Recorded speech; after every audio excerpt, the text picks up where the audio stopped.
So do you think, what would be the best way to approach this problem? What we need is a large, serious, systematic piece of research of the type that perhaps Suze started to do. We need somebody who, you know, first of all, we have a panel up here of all women. Even if Paul had turned up, it was still, you know, sort of 4 or 5 against 1. This is not the way to discuss women in tech. The way to discuss women in tech is equal, because that's what we're after, right? Equality. But what we need to do is have a serious and systematic study that looks at what the actual truth is, why women aren't in tech, rather than this, we're all guessing, we're all having a discussion about it, we're all sort of tiptoeing around one another, trying not to upset people. But what the bottom line is, we need to know the facts, and I haven't seen any today. And you know, if this had been a sort of fact research-based discussion, I think I would have got more out of it. So you want numbers? Well, I think. Well, I think we need some serious research that will find out what the truth is. I don't exist. Please respond, carry on. We'll have some Q&A in a sec.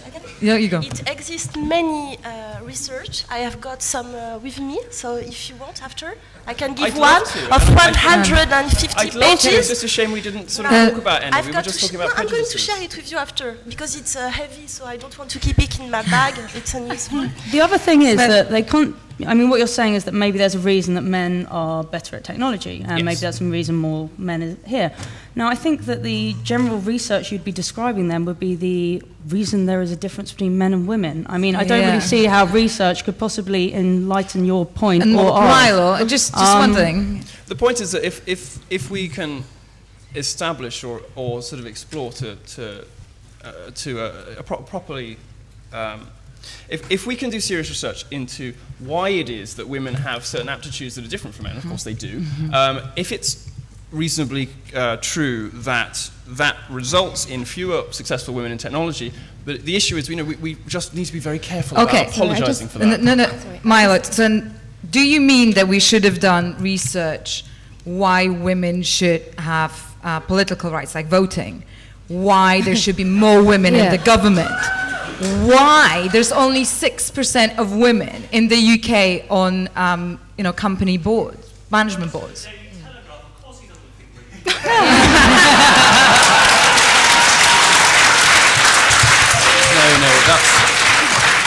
I believe we have a question down here. Yeah, sorry, I'm just nearly jumping out of my seat trying to say, get this thing to work.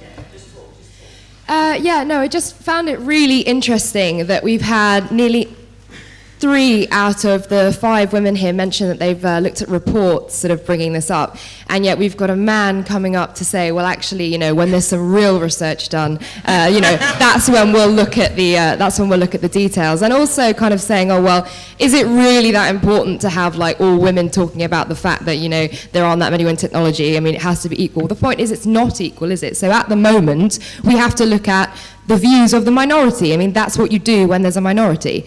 Secondly, I just wanted to really say, like, setting up technology companies, it's the same as setting up any business, really. The fact that it's technology has nothing to do with it. And if you look at the sector of people that start up their own businesses, it generally is more masculine than feminine, and that's going to be reflected in the fact of technology.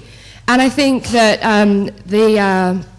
Lisa made a very, very important point, which is, if you don't count yourself as technology, how are you going to be visible? And that is something that really needs to be taken forward. And I think one thing that I find very interesting is the fact that a lot of the people that do technology startups, and a lot of the men, are not necessarily from technology backgrounds. What they have is strategic thinking and leadership, and that's what skills it takes to set up a business, no matter what industry you're in.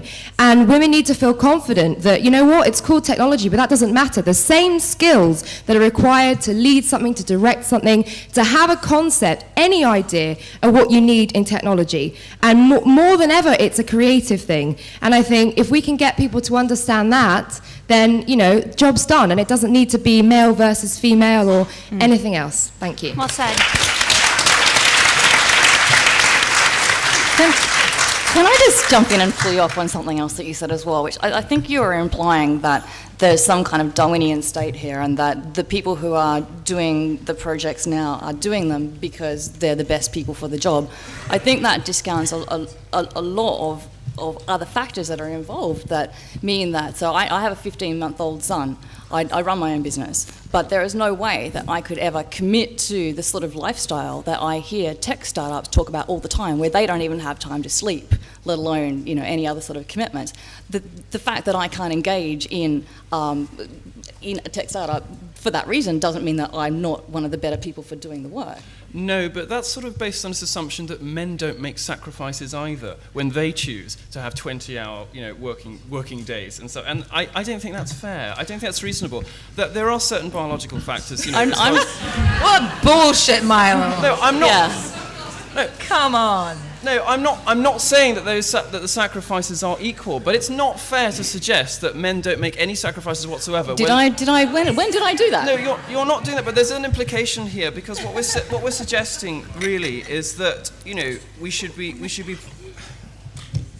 If you're going to set up an environment where you have to work 24 hours a day for however many months, and that's what you need to do in order for your tech startup to succeed, then by creating that environment, you are discounting a lot of people from participating. And yeah, that includes a lot of men, and probably some incredibly skilled men. Okay, well, I'm should we, completely with you on that, but I think we need to look at the fact that there are lots of environmental factors, and that the people who are here working on the startups, as talented as you all are, aren't necessarily the absolute best people for the job. Okay. And we have a question.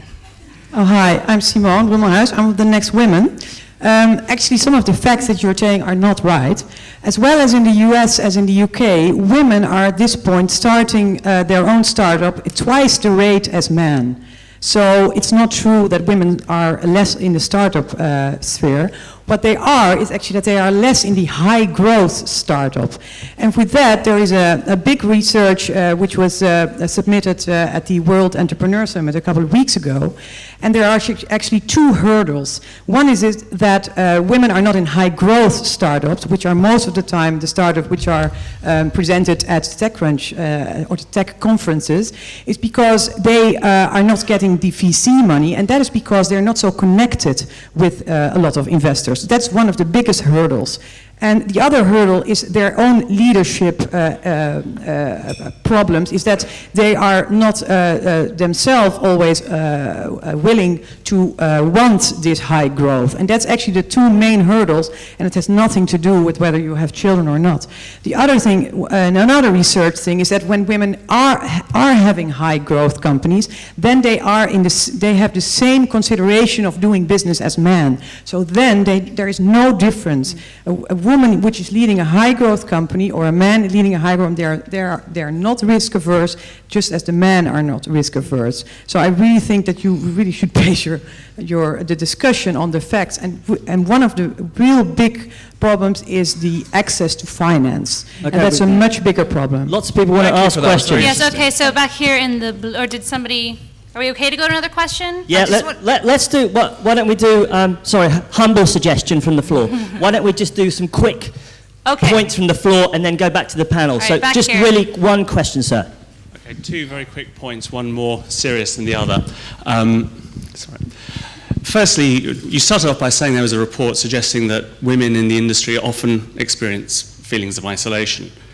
Well, I think that's probably true of a lot of men, but more to the point, it's one of the reasons why a lot of men go into the industry in order to feel isolated. And if you look at a room full of tech guys... And that's why the women leave. Well, at some crucial point in life, they realize their best friend was their computer, so they like being there alone with their computer. The more serious point is, so long as at least 50% of the market for tech products is female, then women will have a crucial role in parlaying the technology for that market. And if you're saying that women can't get into the industry, well, we've heard talks about marketing and so on. It must come from that end, surely.